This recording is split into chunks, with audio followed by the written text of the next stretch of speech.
ఎప్పుడు మనం ఎంత టైం ఇస్తామో దాని గురించి మనం తగ్గిపోతూ ఉంటాం.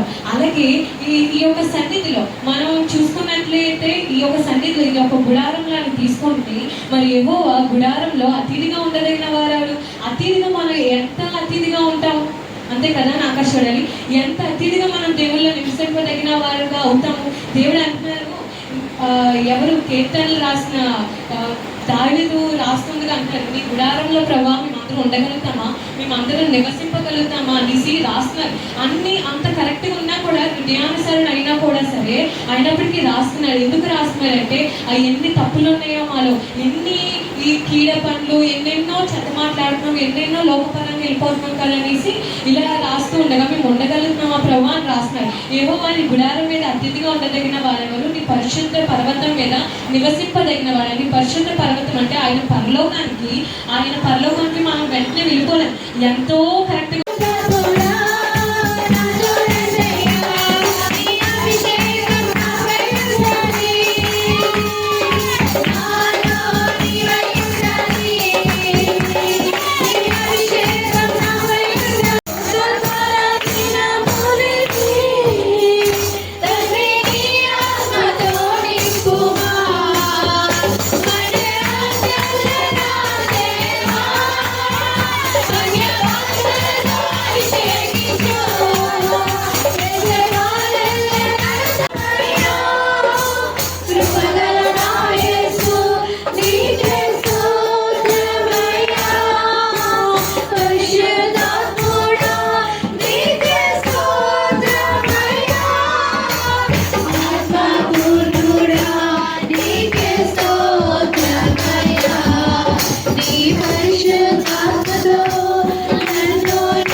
శరీరు ప్రయాణమై సాగు. మనము మనుషులు మాట చొప్పున, భార్య మాట చొప్పున భర్త, భర్త మాట చొప్పున భార్య, ఏమండి ఎవరు ఏది చెప్తే దానికి ఏమండి ఏం పలుకు. కొన్ని మంచి ఘాటైన మాటలు ఉంటాయి, ఏదో పలుకుతారట, వత్తాస్ పలుకుతారు. దేవునికి స్తోత్రం. పలికి అసలు దేవుడు ఏంటో, వాక్యం ఏంటో, దేవుడి సన్నిధి ఏంటో అనేది అర్థం కాని పరిస్థితిలో ఈరోజు ఏమండి మానవ లోకం ఉంది. ఈ మానవ లోకంలో ప్రత్యేకించి సంఘాన్ని దేవుడు చేసుకున్నాడు. సంఘాన్ని రక్తం ఇచ్చి ప్రాణం పెట్టి కొనుక్కున్నాడు, రక్తం కాచి ప్రాణం పెట్టి కొనుక్కున్నాడు. మరి అలాంటి సంఘం విషయంలో పిల్లరా మనం ఎలా ఉంటున్నాం? దేవుడు వాక్యమై ఉన్నాడు, ఆ వాక్యానుసారంగా జీవించకపోతే మనం పరలోకంలో ఉంటాం. ప్రభువా ప్రభువా అన్నోడు పరలోక రాజ్యం చేరడు కానీ ప్రభు చిత్తం చేయబడి. శాసం మీన్స్ ఆన్సర్. మనం ఆన్సర్లోకి రాలేము. ఎందుకు రాలేమంటే సగంలో ఆగిపోయే ఏదో స్టార్ట్ చేసాం, లెక్క ఏదో భక్తి స్టార్ట్ చేసాం, ఏదో దేవుని దగ్గరికి వస్తున్నాం, దేవునికి స్తోత్రం, ఏదో పాట పాడాం, ఏదో ప్రార్థన చేసాం.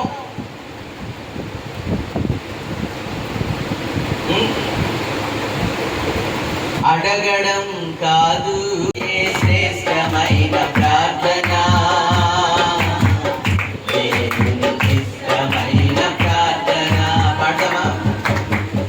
అది ఏ శ్రేష్టమైన ప్రార్థన, దేవుని ఇష్టమైన ప్రార్థన. ప్రార్థన మన ప్రార్థన, దేవుని చిత్తమైన ప్రార్థన. ప్రార్థన మన ప్రార్థన, యేసుకు ఇష్టమైన ప్రార్థన. పాపినైన నన్ను కరుణించి, చదువమ్మా, నన్ను కరుణించమని పలికెను, అతని కంటే ఇతడు నీతిమంతుడిగా తీర్చబడి. అది అమ్మ దీర్ఘ ప్రార్థన చేరిందా అంటే నీ ప్రార్థనలో నీ క్లారిటీ ఉండాలి. నువ్వు చేసిన ప్రార్థన మీద నువ్వు బేస్ అయి ఉండాలి. ఆ ప్రార్థన మీద నువ్వు నిలబడాలి. ఆ ప్రార్థన ఏదైతే చేసావో అది క్రియారూపంలో నువ్వు చెయ్యాలి. చెయ్యకంటే నువ్వు ఎంత ప్రార్థన చేస్తే ఏం లాభం? ఒకసారి ఆలోచించండి. అక్కడ అందుకే అంటున్నాడు, ఉపదేశమును మరిచిపోవద్దు, నా ఆజ్ఞలను. అదే నా కుమారుడా, అక్కడ రక్షణ పొందుకున్నాను. అప్పుడు తర్వాత నుంచి అలాగే నెమ్మదిగా కాలేజ్కి వెళ్ళాను. తర్వాత కాలేజ్లో చాలా క్యాంపస్లు వచ్చాయి. ఫస్ట్ హైదరాబాద్లో క్యాంపస్ వచ్చింది, దానికి నేను సెలెక్ట్ అవ్వాలి. ఫైనల్ ఇయర్లోని గుజరాత్లో నుంచి కోర్ కంపెనీయే మాకు కాలేజ్కి వచ్చింది. అందులోని నేను ఇంటర్వ్యూలో 22 మెంబర్స్ దగ్గర ప్రతిదీ నేను చెప్పాను. వాళ్ళు అడిగిన ప్రతి క్వశ్చన్ వాళ్ళు నన్ను తీసుకొని సెలెక్ట్ చేసుకొని నాకు మంచి డిపార్ట్మెంట్ ఇచ్చారు. తర్వాత అక్కడ గుజరాత్ వెళ్ళిన తర్వాత కూడా వాళ్ళు ఫస్ట్ ఏంటంటే ముందు ఏదైనా మీరు తెలుసుకోవాలి చిన్న బేసిక్స్. నా తోడుగా ఉన్నావయ్యా యేసయ్యా, నా నీడగా ఉన్నావయ్యా. అలనాటి మోషేకు తోడై నడిపించావు, మన్నాని కురిపించి పెదగా కరిగించావు.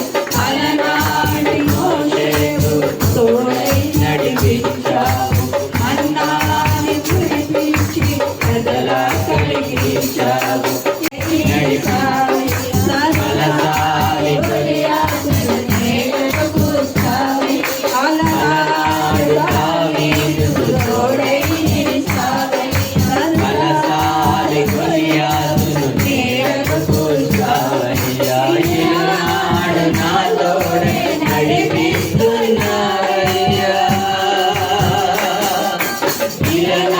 ప్రభువైన క్రీస్తు వారి కృప పరిశుద్ధాత్మని యొక్క అన్యోన్య సహవాసమును కూడి వచ్చిన మనకును తను ప్రేమించిన సకల పరిశుద్ధులకును సదాకాలము తోడయుండి నడిపించునుగాక.